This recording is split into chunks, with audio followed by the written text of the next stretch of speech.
Look, it's 9:30. It's time now for the latest news on what's hot and what's not in the world of technology with Matthew Dickerson on Tech Talk. Here on DCFM 88.9.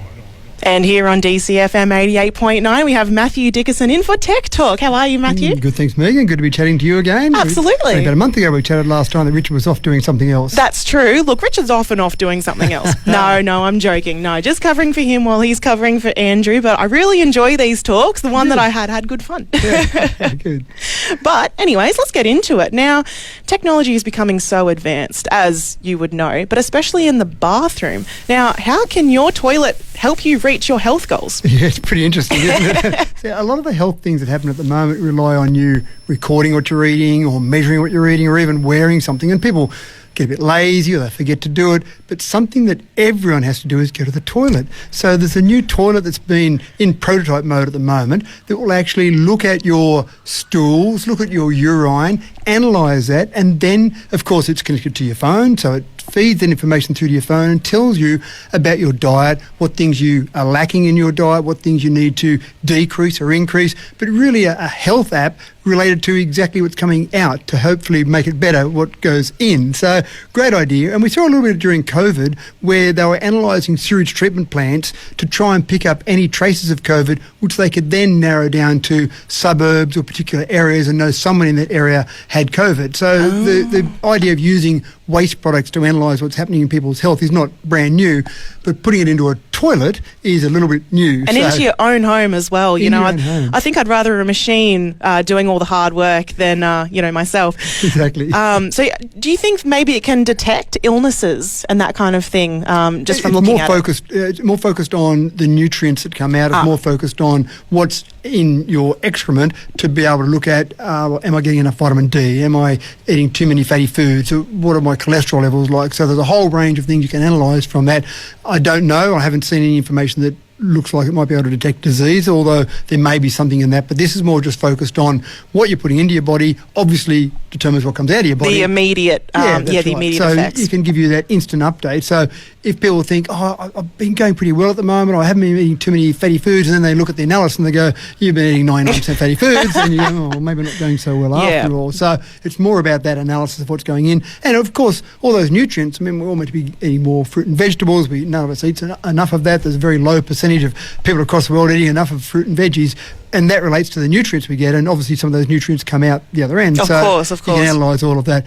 We probably know what it's going to tell us. We probably know a bit about what we're doing, but it's nothing like having it sitting on your phone to really remind you to say, this is what you need to improve. And you know what? Look, to be held accountable is the main thing. You know, I'd love my phone to say to me, Megan, don't eat that bag of chips. Why don't you eat a broccoli instead? That's the kind of information that I think is, quite valuable to us. Yeah. From the toilet to the shower, now I love to sing in the shower, but if I want to sing in the shower and I don't want to plug in a speaker, what can I do? Yeah, it's a bit of a hassle because you put your speaker in the shower, you can buy waterproof speakers, but of course they go flat. So you blast away in the shower for a week or so, then it goes flat, and it's a bit of a pain being in the shower, naked, getting out, trying to plug it in, running through the household, slipping over, all that sort of thing. Yeah, look, breaking an ankle or a neck, look, we don't want that. No, especially naked. Imagine you had the ambulance coming in to pick you up with your broken leg. Having to crawl to the room just to get the robe back on, my worst nightmare. So there's a new waterproof Bluetooth speaker that's come out with one extra feature.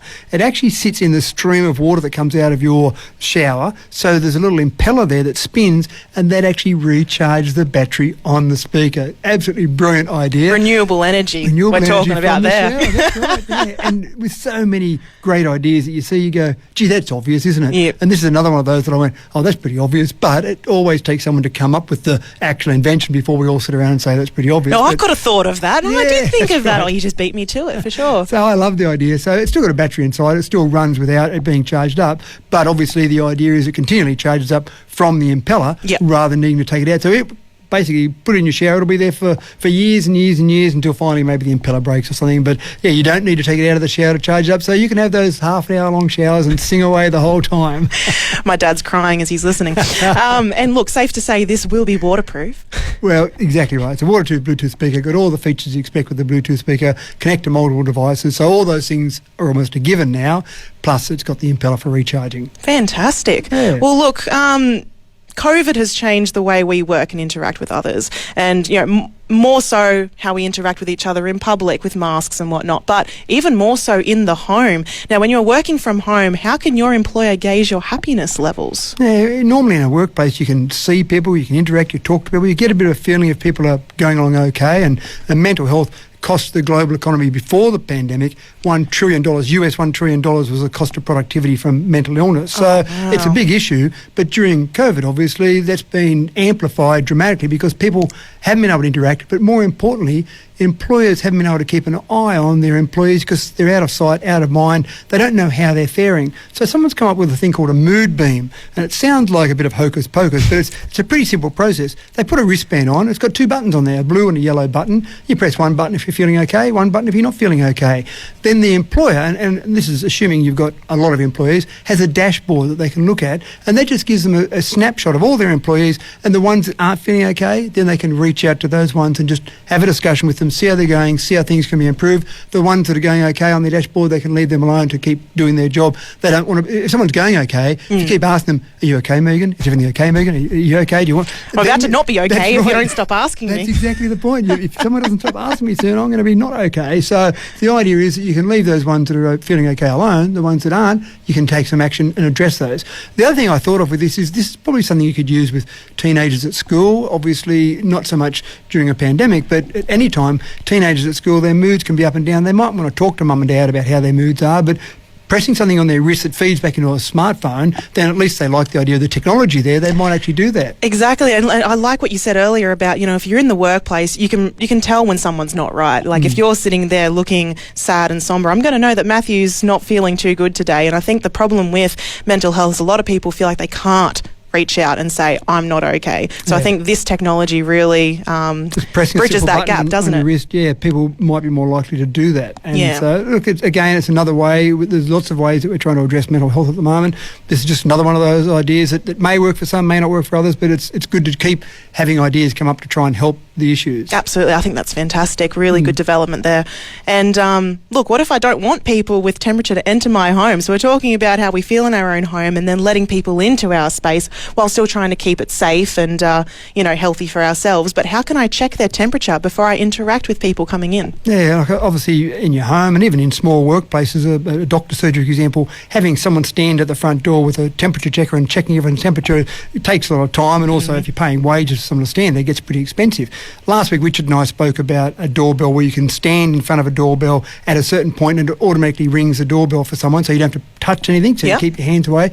This one's a little bit different. You actually do press the doorbell, but it actually then does a temperature check for you automatically inside your home or wherever you might be in a workplace environment.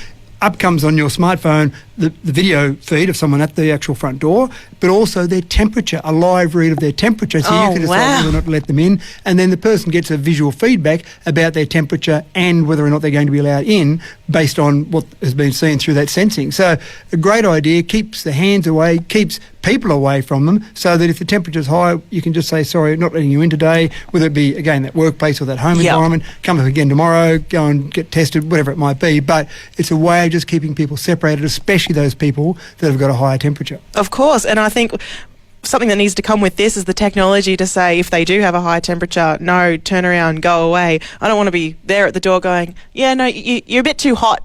No, can't come in, sorry. Yeah. That's the next technology. Well, the feedback goes straight through to them you can actually talk to them via the video doorbell, but also there's lights on there that will actually come up blue or red to say whether just tell the visitor, look, sorry, no go today. That's right. So at least they've got some indication. And then again, obviously the sensible person would say, well, I'll go and get myself tested now that I know that I've been at a high temperature. Now that isn't a definite sign that you've got COVID. Obviously you might have just been for a run beforehand, or you might have a common cold, or there might be other issues there, but at least you know, well, I've got to go and the next step get tested. Yeah. Of course. And I think that's a good one thing that I hate, especially with the people who are testing your temperature, is when you're standing there and you're like, where do I look? Like, do I look at them? Do I look away? Do I look up? Do I put my head forward? And with this technology, you just stand there. You probably don't even know what's happening, and then it tells you. Yeah. That's good technology, especially for now. Yep. And look, last point, we are almost at time, but I need to know, what's nomophobia? Well, I would almost guarantee that you've got a little bit of nomophobia in you, Megan. I just think it's one of those things. It's the fear of being out without your phone, or even being with without connectivity.